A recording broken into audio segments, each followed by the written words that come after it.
जय जय शङ्कर हर हर शङ्कर जय जय शङ्कर हर हर शङ्कर जय जय शङ्कर हर हर शङ्कर जय जय शङ्कर. பொது வாழ்க்கை தெய்வத்தின் குரல் 4ஆம் பாகம்.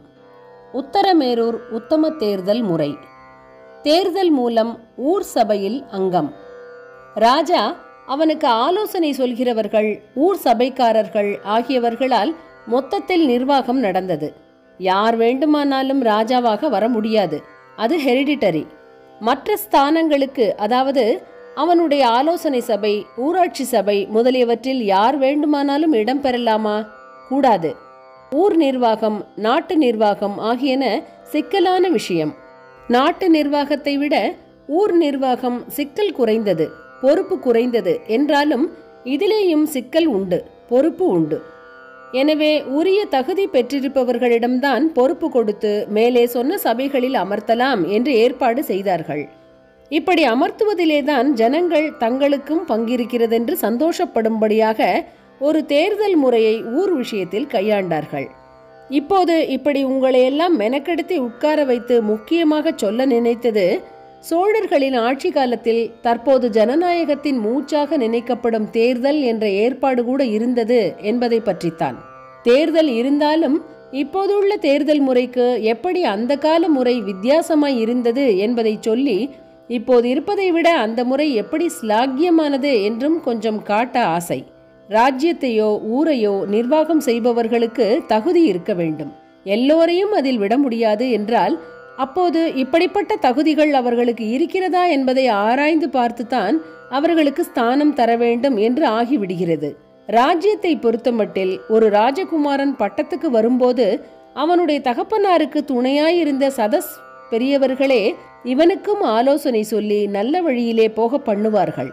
அப்புறம் அவர்கள் வயோதிகத்தில் பதவியை விட்டுவிட்டு போனாலோ அல்லது காலமாய் விட்டாலோ அந்த ராஜாவே அதற்குள் நல்ல ஆட்சி அனுபவமும் விவேகமும் பெற்றிருப்பானாதலால் தனக்கு ஆலோசனை சொல்லக்கூடியவர் யார் என்று பார்த்து அப்படிப்பட்டவர்களை நியமனம் செய்து கொண்டு விடுவான்.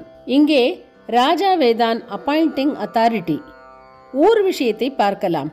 ஊர் நிர்வாகத்தை ஏற்று நடத்தும் சபையினருக்கும் தகுதிகள் இருக்க வேண்டும்.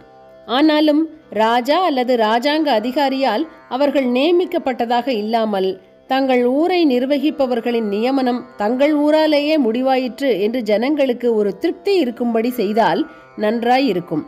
எந்த ஊரிலோ இருந்து கொண்டு யாரோ உத்தரவு போட்டு நம்முடைய இந்த சொந்த ஊரை நிர்வகிக்க ஆசாமிகள் வர வேண்டுமா என்று அவர்கள் நினைக்காமல் தங்களுக்கே இதில் பங்கு இருக்கிறது, பார்ட்டிசிபேஷன் இருக்கிறது என்று பெருமையுடன் நினைக்க பண்ண வேண்டும். இதற்கான ஒரு தேர்தல் முறையைத்தான் சோழர் ஆட்சியில் பார்க்கிறோம். சரி, அப்படியானால் பொதுஜனங்களையே உங்கள் பிரதிநிதிகளாக சபைக்காரர்களை எலெக்ட் செய்யுங்கள் என்று விட்டுவிட்டார்களா? குடியரசு, ஜனநாயகம். தற்போது 1949 இப்படித்தான் நடக்க வேண்டும் என்று ஏற்பாடாகி வருகிறது. ஊர் மட்டுமில்லை, மாகாணம், தேசம் பூராவுக்குமே இப்படி நடத்துவதுதான் உத்தேசமாய் இருக்கிறது.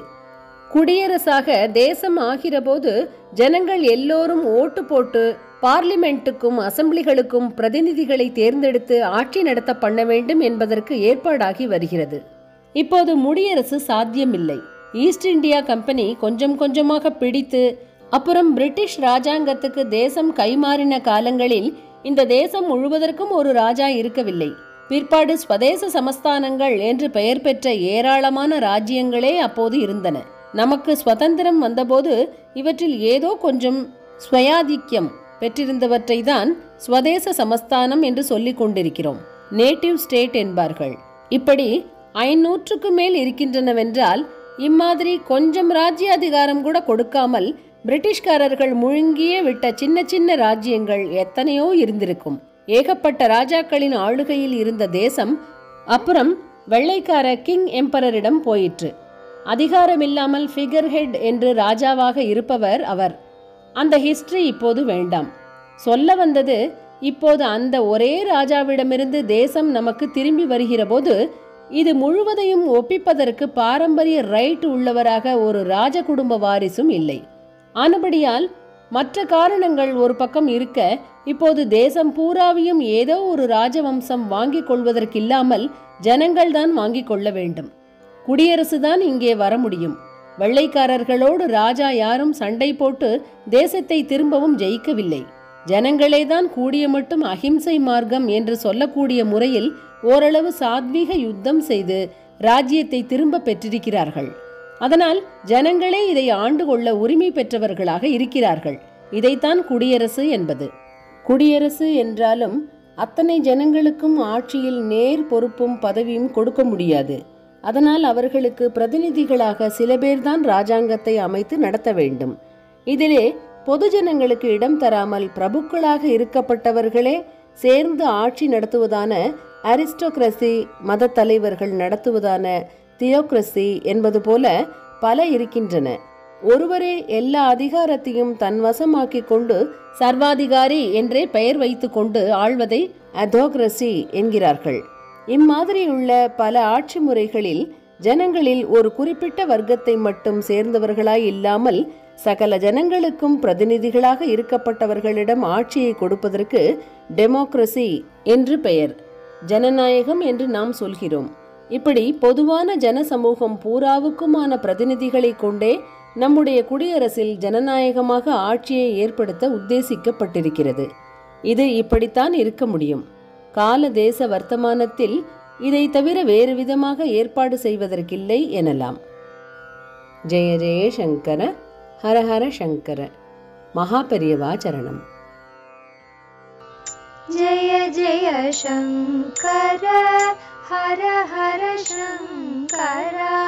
जय जय शङ्कर, हर हर शङ्कर. जय जय शङ्कर,